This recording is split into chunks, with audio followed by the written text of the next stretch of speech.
छात्रों, जो यहाँ हमारे पास है उसे विद्युत घंटी कहते हैं। ये घंटियाँ जिस सिद्धांत पर आधारित हैं वह विद्युत चुंबकत्व है। जिज्ञासु हैं, चलिए रहस्य सुलझाते हैं। हमारा उद्देश्य है विद्युत घंटी के सिद्धांत और उसकी कार्यप्रणाली को समझना। सिद्धांत: विद्युत घंटी विद्युत धारा के चुंबकीय प्रभाव के सिद्धांत पर कार्य करती है। कार्डबोर्ड के चारों ओर विद्युत तार को कई बार लपेटें। अब इस तार के मुक्त सिरों को एक स्विच के माध्यम से बैटरी से जोड़ें। जब तार से विद्युत धारा प्रवाहित होती है तो तार के पास रखी एक दिक्सूचक सुई विक्षेपण दर्शाती है। इसका अर्थ है कि धारावाही तार एक चुंबक के समान व्यवहार करता है।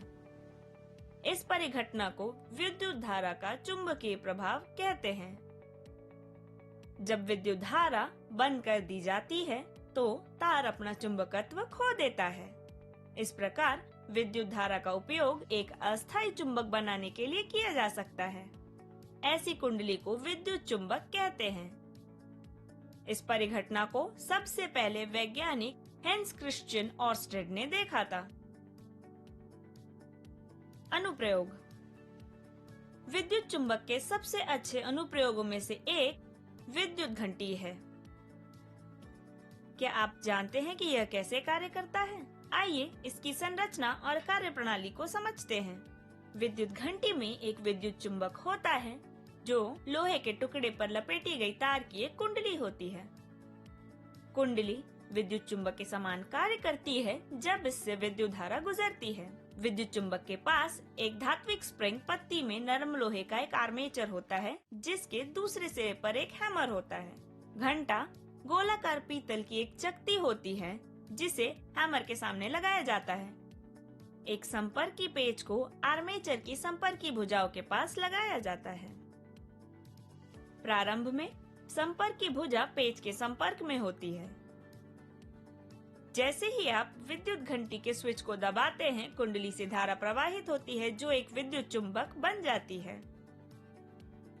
आर्मेचर एक चुंबकीय बल का अनुभव करता है और विद्युत चुंबक की ओर आकर्षित होता है।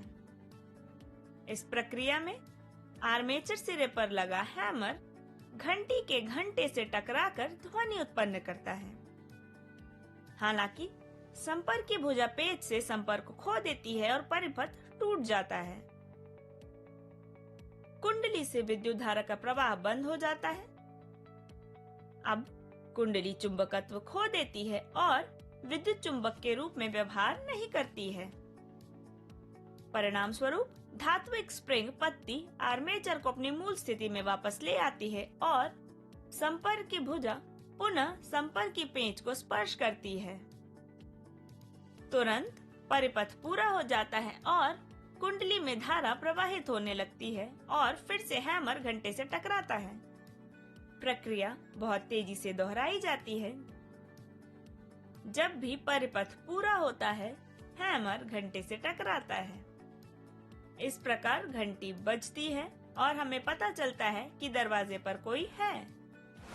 सारांश: जब किसी तार से विद्युत धारा प्रवाहित होती है तो वह चुंबक के समान व्यवहार करती है। लोहे के एक टुकड़े के चारों ओर लपेटी गई विद्युत रोधी तार की धारावाही कुंडली को विद्युत चुंबक कहा जाता है। विद्युत घंटी विद्युत धारा के चुंबकीय प्रभाव के सिद्धांत पर कार्य करती है। क्या आप जानते हैं कि विद्युत और चुंबकत्व के बीच संबंध की खोज सबसे पहले डेनिश भौतिक विज्ञानी हेंस क्रिश्चियन ऑर्स्टेड ने की थी?